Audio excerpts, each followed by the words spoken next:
Boa noite, queridos amigos, queridos irmãos. Com muita felicidade hoje, então, iniciamos mais uma exposição doutrinária online aqui pela Sociedade Espírita Jesus. Hoje é sexta-feira, então, 11 de outubro de 2024. O tema, então, da exposição doutrinária desta noite, amigos, é intitulada Decepções, ingratidão e afeições destruídas. Hã, e essa exposição doutrinária do dia de hoje, ela foi embasada no Livro dos Espíritos, itens 937 a 938-A. Quando a gente pensa um pouco sobre o tema da exposição doutrinária desta noite, que é um tema extremamente difícil muitas vezes para a gente pensar, porque justamente mexe muito com os nossos sentimentos. Porque afinal, quem de nós nunca sofreu ou uma decepção, ou uma ingratidão, ou até mesmo em um nível mais extremo, uma afeição destruída, né? Justamente nesse sentido da palavra pesada mesmo, né? Uma afeição destruída. Quando a gente pensa nesses aspectos, inegavelmente a gente lembra de decepções que passamos, a gente lembra até mesmo de ingratidões que a gente possa ter sido acometido. Mas também eu acho que muito mais pesado do que lembrar de todas as ingratidões ou decepções que passamos, precisamos lembrar também o caminho inverso. Quantos sentimentos de ingratidões temos no nosso dia a dia? Ou quantas decepções propriamente dita fomos nós os sujeitos desta ação? Quantas vezes a gente, muitas vezes, foi os atores principais de grandes decepções ou afeições feridas? É importante quando a gente lembra e passa um pouco sobre esses temas, lembrar também que grande parte das vezes não somos apenas inteiramente as vítimas, mas também, e muitas das vezes, às vezes por muitas situações da vida, nós acabamos sendo os agressores, ou se não nessa vida, ou em outras vidas. Talvez por isso que doa tanto isso quando a gente fala sobre isso. Quantas vezes a gente não passou decepções com colegas de trabalho, com irmãos, com familiares, com amigos queridos? Quantas vezes a gente não teve que, muitas vezes, dar um basta em muitas relações, porque as relações estavam sendo tóxicas, ou até mesmo passando no limite, nos limites e todos os limites que a gente estabelece dentro das nossas relações afetivas. Quando a gente reflete sobre esse tema, a gente encontra um subsídio muito interessante no Livro dos Espíritos. Um roteiro seguro, quase, para quando a gente passa por essas situações, ou até mesmo quando a gente é o responsável por essas ações. E a gente tem que reconhecer que muitas vezes somos falhos, isso ainda está na natureza de espíritos imperfeitos que somos. Às vezes, inconscientemente, a gente pode ter decepcionado alguém, a gente pode ter agido de forma ingrata com alguém, mas é sempre bom a gente lembrar, quando a gente endereça isso, quando a gente direciona as nossas ações para isso, é importante que a gente tenha maturidade para reconhecer os nossos erros, reconhecer que muitas vezes erramos, reconhecer muitas vezes que direcionamos muitas vezes sentimentos agressivos, sentimentos muitas vezes que acabam destruindo amizades ou enfim. E nós, como espíritas e cristãos que somos, devemos movimentar todas as nossas energias, movimentar todas as nossas forças restantes para tentar reconciliar. Afinal, a gente precisa seguir aqueles conselhos do Mestre Jesus que endereçou a Pedro naquele momento difícil onde ele foi entregue, e aí os guardas vieram prender Jesus e Jesus, desculpa, Pedro teve um ato impensável de sacar a espada e ferir o soldado. Jesus relata, né? Cuidado, Pedro, embainha tua espada, porque quem com ferro fere, com ferro será ferido. Então é importante, se a gente feriu alguém, reconhecer isso e tentar se reconciliar. Se reconciliar primeiramente conosco e depois com a pessoa. Porque também se erramos, também muitas vezes passamos por momentos de fragilidade e que precisamos muitas vezes nos perdoar, precisamos muitas vezes nos desculpar conosco mesmo, os atos que muitas vezes a gente endereça. E quando a gente busca subsídio no Livro dos Espíritos, a gente vai encontrar nos itens 937, 938A, justamente na quarta parte do Livro dos Espíritos. E essa quarta parte, que é a última parte, né, que dá fechamento aos itens do Livro dos Espíritos, ela é muito interessante, porque ela tem o título, né, das esperanças e consolações. E quando a gente encontra esse item justamente no capítulo 1, que é das penas e gozos terrestres, a gente fica pensando, né, por que que esses itens estão nas das esperanças e consolações?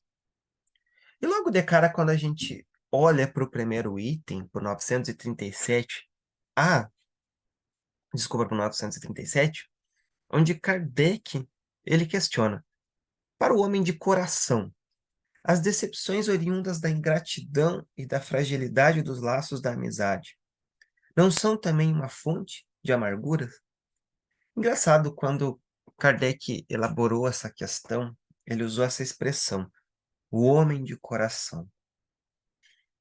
A gente pode pensar esse homem de coração como aquele homem bondoso, homem no sentido, né, da humanidade, né? Aquela pessoa bondosa. Sabe, acho que todo mundo conhece aquela pessoa que é extremamente bondosa, não vê muitas vezes maldade nas pessoas, não vê malícia nas pessoas e mesmo assim, apesar de tudo isso, as pessoas fazem mal para elas, tratam de forma grosseira.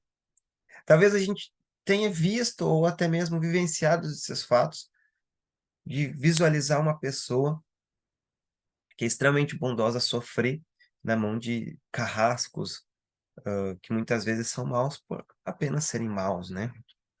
Engraçado o quanto a espiritualidade, ao responder esse item, ela é extremamente cirúrgica. Ela a resposta é um pouco longa, mas eu acho que para a gente poder analisar um pouco, a primeira frase, ela é cirúrgica e ela é pontual. Quando ela diz: "São, porém deveis lastimar os ingratos e os amigos infiéis, serão muito mais infelizes do que vós". E quando a gente analisa isso, no primeiro momento, quando a gente visualiza isso, a gente fica ou até mesmo sofre isso, a gente fica: "Como assim eu devo lastimar mais o amigo ingrato, o amigo infiel, do que o cara que sofreu uma ingratidão?". Talvez quando a gente pensa nisso, nesses momentos de raiva, nesses momentos, assim, de aflição ou muitas vezes, naqueles momentos mais de, na flor da pele, como a gente diz, a gente muitas vezes analisa de uma forma equivocada, né. A gente muitas vezes pensa que a gente deve muito mais lastimar o coitado que está lá ajudando, o coitado lá que está sempre à disposição, e o amigo infiel ou a pessoa maldosa vai lá e passa para trás. E olhe só como é engraçado o convite que a espiritualidade faz nesse item, ao olhar ao contrário, a lastimar muito mais o amigo infiel do que propriamente dito aquele que foi passado para trás. E quando a gente pensa e observa a história de Jesus, ela está recheada desses exemplos. Ela tem muitos desses exemplos. Primeiro fato, eu acho que é o mais famoso quando a gente analisa a história de Jesus, é a traição dele. Um discípulo dele trair ele, um discípulo dele, hã, trair a confiança dele, entregar para os guardas. do templo, os guardas do sinédrio. E quando a gente pensa nisso, é muito engraçado, porque a gente olha e pensa: "Coitado de Jesus ser entregue dessa forma, ser entregue desta maneira". E quando a gente observa com um olho da razão, racionalmente, para a questão, a gente pensa que onde está a imperfeição nessa situação?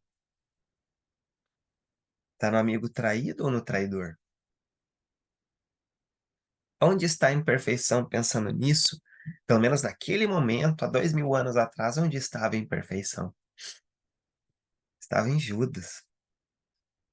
Aquele momento da traição, lógico que hoje em dia, se a gente for observar essa situação, e pela ótica do espírito mortal, o espírito de Judas está completamente muito mais evoluído do que era naquela época, porque justamente reconheceu os seus erros e foi atrás. E como a gente usa Jesus como nosso grande guia e modelo e observa essa situação, ele não condenou em nenhum momento Judas por ter traído ele. Em nenhum momento Judas foi condenado por Jesus no primeiro momento. Diferente de tudo isso, Judas foi acolhido em seguida. Depois de todo o calvário, depois de toda a situação do desencarne de Jesus e do desencarne de Judas, Jesus, como a gente sabe pelo irmão X, pela psicografia de Francisco Cândido Xavier, foi acolhido diretamente por Jesus. E quando a gente pensa nisso, o amigo traído indo atrás do que o traiu. É de uma extrema perfeição quando a gente pensa nisso, e talvez de uma extrema leveza de que só os espíritos superiores conseguem. Porque o espírito superior, necessariamente dito, é aquele que reconhece que é superior não por atos, mas estando à nossa altura, no sentido de estar do nosso lado sempre, de nos acolher sempre. Então, é de uma beleza quando a gente observa essa situação da vida de Jesus e observa o quanto ele acolheu o amigo traído. E muitas vezes nós, quando fomos traídos, crucificamos a pessoa no sentido das palavras, falamos mal da pessoa. Às vezes, uma pequena desavença, a gente já está falando mal da pessoa e crucificando e atirando pedras nela. E muitas vezes esquecemos de que o grande mestre da humanidade acolheu aquele que o traiu. E ainda outra história, acolheu aquele que o negou. Se a gente for pegar a história de Jesus, ela é fascinante, porque ela é recheada dessas ingratidões, dessas decepções, e a gente pega e pensa que Jesus poderia ter reagido da pior forma possível, porque ele era o governador do plano, se a gente pensar por ponto de vista material, mas ele agiu da melhor forma possível, através do amor. Ele muito bem poderia ter condenado Judas, ele muito bem poderia ter condenado Pedro por ter negado não uma vez, mas 3 vezes. Ele poderia ter condenado o povo dele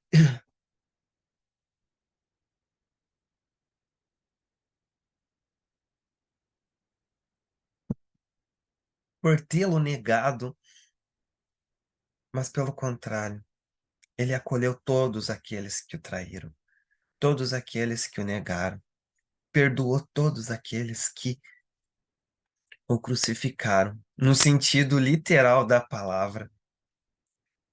E nós, às vezes, com pequenas desavenças, fizemos coisas muito piores através das palavras. Fizemos muitas coisas piores, muitas vezes com sentimento de vingança, pelo sentimento de ódio, de rancor. Muitas vezes a gente precisa nos espelhar no exemplo de Jesus e exercer da melhor forma possível aquilo no qual fomos chamados, as nossas tarefas. E com toda a bondade que ainda temos em nosso coração, ressignificar todas essas coisas que nos acontecem e sempre enxergar da melhor forma possível, da forma mais amorosa possível. Apesar de mais difícil que isso possa parecer, a gente vai conseguir olhar com um olhar diferente todas essas situações. Talvez a gente espere muito das outras pessoas. Talvez a nossa expectativa, no sentido moral, seja muito grande. Talvez a expectativa que a gente tem para com as coisas, no geral, sejam muito altas. Talvez a gente cobre excessivamente das pessoas aquilo que elas nunca foram ensinadas a ter. Talvez a gente cobre compreensão de uma pessoa que nunca foi ensinada a ter compreensão. Talvez a gente cobre bondade de uma pessoa onde ela nunca foi ensinada a bondade. E onde está o problema? Está no que foi traído ou no que traiu? Onde está a imperfeição? E quando a gente fala em imperfeição, a gente não fala no sentido pejorativo da palavra, mas com o sentido de que precisa ser melhorado. Como a palavra ignorância, muitas vezes ela tem um peso muito grande, mas quando a gente relata isso e fala sobre ignorância, pressupõe-se que a gente precisa aprender sobre para exercer as atividades, para exercer o plano educativo. E quando a gente fala que somos ignorantes em tal coisa, necessariamente isso não é negativo. E esse é o grande problema da nossa expectativa, muitas vezes, a espera, muitas vezes. É certo de que a gente sempre deve esperar o melhor das pessoas, é certo de que sempre devemos esperar o bom e a bondade, só que muitas vezes a gente se decepciona por conta disso.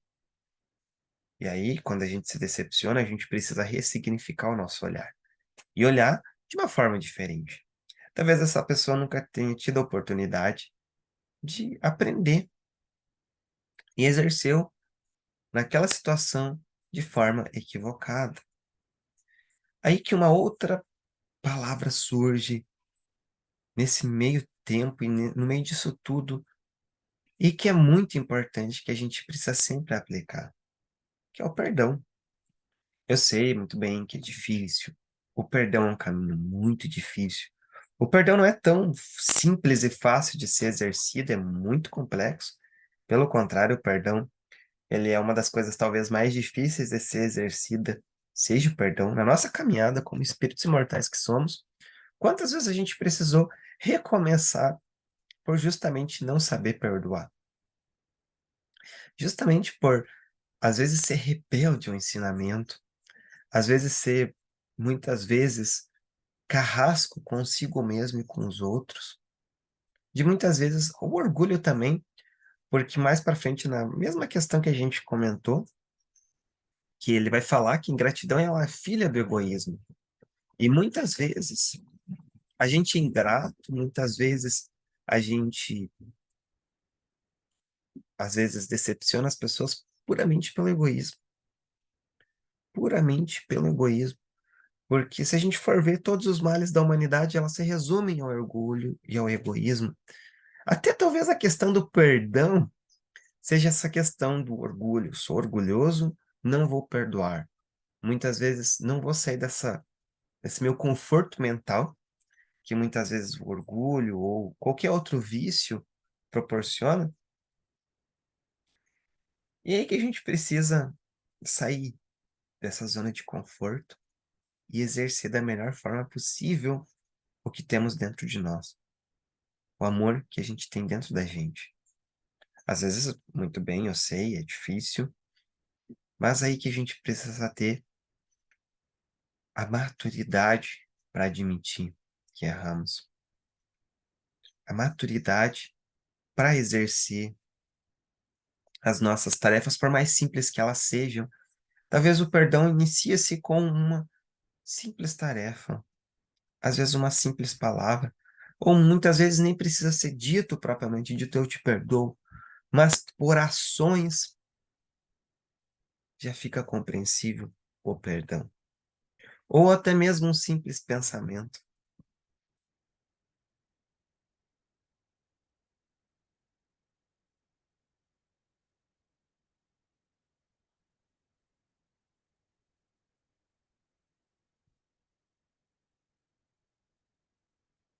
nesses momentos que a gente precisa se desprender do império do eu, como muitas vezes Joana de Ângeles relata na sua série psicológica, que muitas vezes os nossos problemas mentais, os nossos problemas psicológicos, eles nascem por vícios, muitas vezes ditas, não curados, muitas vezes traumas, ou muitas vezes situações que hoje a gente discutiu um pouquinho, e isso vai se acumulando, isso vai gerando uma bola de neve, e é nesses momentos que a gente precisa ter a serenidade e a maturidade para desfazer essas bolas de neve, para a gente saber resolver muitas vezes questões simples, mas que muitas vezes essas questões simples vai envolver muito de nós.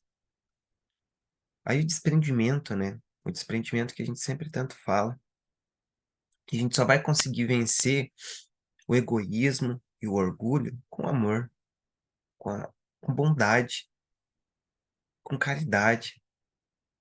A gente só vai conseguir vencer as chagas da humanidade caminhando contrário a isso, indo contra a correnteza do materialismo, porque a gente sabe que o materialismo muitas vezes impõe falsas crenças em nós.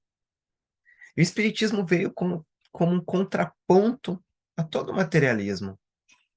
E quando a gente observa a nossa vida por um ponto de vista espiritual, admitindo que somos espíritos imortais, que estamos num processo de aprendizado constante e diário, em que cada dia que a gente acorda aqui na Terra é uma oportunidade diferente para a gente nos melhorar como espíritos imortais que somos. Alimentar o espírito imortais que somos com experiências. Muitas vezes essas experiências podem não ser positivas, mas aí que a gente precisa ter o nosso olhar de espírita e cristão que somos.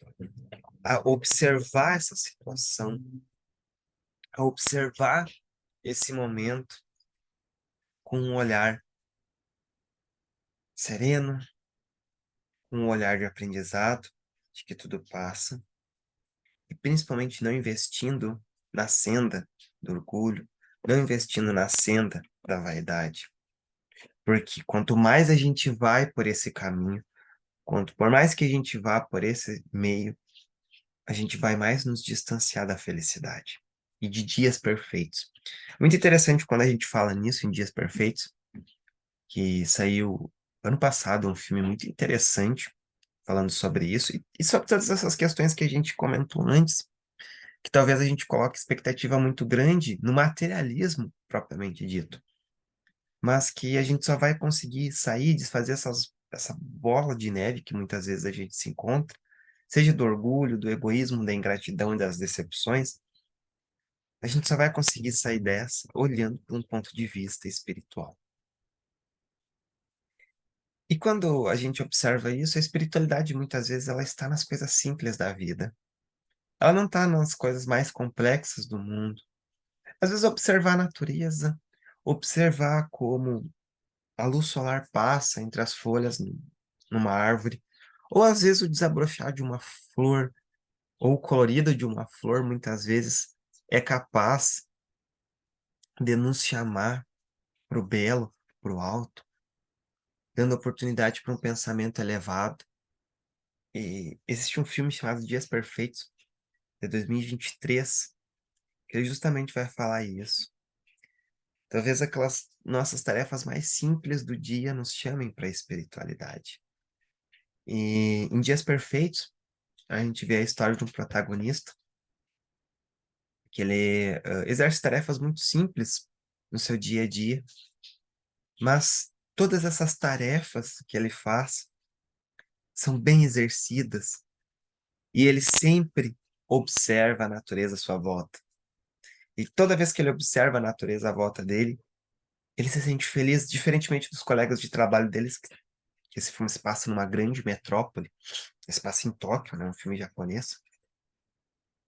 E quanto mais ele está nas tarefas dele, mais espiritualizado ele se torna, porque ele observa as coisas simples à sua volta, as coisas simples da natureza, ou vai vendo as pessoas no seu dia a dia. e ele tem esse padrão de vida mais espiritualizado, enquanto que os colegas de trabalho dele estão muito mergulhados nos problemas pessoais, no orgulho, na vaidade, e não conseguem passam pelas mesmas situações, pelos mesmos locais que ele, só que não conseguem visualizar e ter o olhar sensível que ele tem com o dia a dia dele, com a rotina dele. E isso é tão belo quando a gente pensa nisso, que todas as tarefas que a gente exerce, seja ela qual for, a gente tem uma oportunidade para nos espiritualizar com ela. A gente tem uma oportunidade de ter um olhar sensível e diferenciado para as tarefas que a gente tem. E é importante a gente ter esse movimento nos nossos dias a dia, no nosso cotidiano, e que a gente possa olhar todas essas coisas que a gente comentou hoje, o tema da noite de hoje, as decepções, de um ponto de vista diferente, que a gente possa amar cada vez mais. Muitas vezes, mesmo sofrendo, mesmo sendo machucado, mas lembremos sempre da primeira frase do item 937. Porém, deveis lastimar os ingratos e amigos infiéis. Serão muito mais infelizes do que vós, porque justamente se distanciam das leis de Deus. Então, vamos tentar ao nosso máximo não ser esses amigos infiéis, esses amigos ingratos. E mesmo se a gente passar por essas situações, não desistir de ser bom e de ter um coração bom. Mesmo sofrendo tudo que a gente sofre, vamos continuar investindo na bondade, continuar investindo no amor, continuar investindo no que tem de melhor na humanidade. Porque a gente já conheceu o pior da humanidade ao longo de toda a história do Homo sapiens sapiens na Terra. A gente já viu o pior dos humanos. A gente sabe o que o pior dos humanos pode levar. E por que que a gente não investe em coisas diferentes? A gente não investe na bondade pelo menos uma vez na nossa existência. Quando a gente olha os grandes exemplos de bondade e pacificação na humanidade, a gente fica admirado. Quando a gente olha os exemplos de Gandhi, que conseguiu a independência de um país sobre o poder inglês, que a gente sabe que as colônias inglesas muitas vezes conseguiram a independência através da violência, a Índia ela conseguiu da forma mais pacífica possível, sem pegar em armas. Quando a gente olha para Martin Luther King, que tinha Gandhi como uma de suas grandes inspirações, conseguiu todo o movimento social nos Estados Unidos, naquele momento difícil de segregação, através da pacificação. E que a gente possa nos espelhar nos exemplos bons, na bondade da humanidade, que ainda a gente pode sim esperar muito da humanidade positivamente. E lembremos sempre, a gente já sabe os resultados que a maldade levou o coração humano. Então vamos fazer diferente e ir contra a correnteza e agir de forma bondosa. Essas eram então as palavras desta noite, amigos. Espero que todos fiquem bem e fiquem na paz daquele mestre que soube perdoar no momento mais difícil de sua vida. E para finalizar então as atividades dessa noite, vamos realizar uma pequena prece.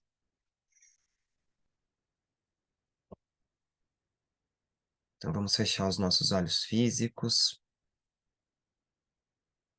elevar os nossos pensamentos a Deus, a Jesus, a toda a espiritualidade amiga que nos acompanha e que está junto a nós.